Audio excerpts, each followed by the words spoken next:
It is not every day you see dozens of whales just stranded on this remote beach, but look at these pictures here.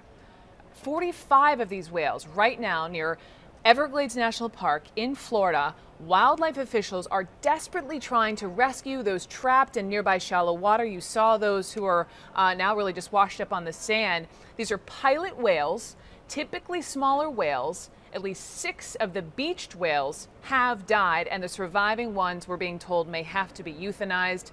CNN's John Zarrella is in Florida. He is en route to these whales. He is on a boat as I speak, so as soon as we can make a connection with John Zarrella and he can paint a picture for us in person, we will get to him. But let me move on to Alistair Dove.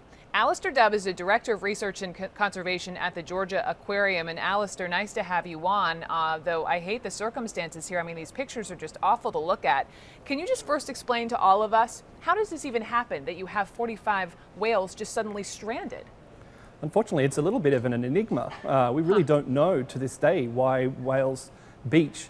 There's some thought that maybe it's something to do with their social structure, that they have a very prominent male lead in their social structure. And the thought is if that animal gets sick and beaches itself, all the rest of the animals are forced by their social structure to follow that animal onto the beach, which is really unfortunate. But the truth is, we really just don't know a lot of the time.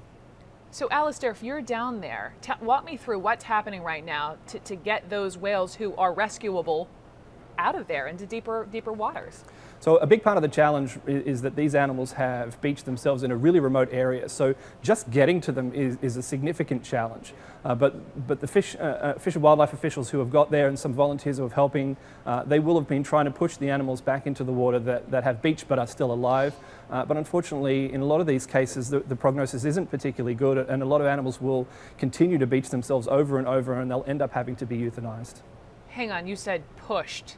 I mean, we're not talking physically, these rescuers are in the water shoving these whales. I mean, how do they literally get them out of there? It wouldn't be a case of shoving. A lot of it, you're going to rely on the tide. You wait for the tide to come back in and provide a little bit of buoyancy to help you get the animal off the mud bank and back into the water. But there is a certain amount of manual effort. I mean, you literally have to push the animals back into the water. We don't encourage people to do that. If you run into one of these situations, the best thing to do is to call the competent wildlife officials, and they'll come and assess the situation and provide the help. But volunteers do sometimes get involved to help put the animals back in the water.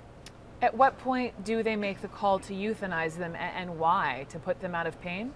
Usually there'll be a veterinarian who's supervising the activities, and at some point if they determine that the animals are a lost cause, they continue to bring themselves back up onto the beach, or if they've become injured or dehydrated, or they're showing signs of exhaustion, or there's no good option for rehabilitating the animal in a facility somewhere, they'll be faced with that unfortunate decision of having to euthanize them.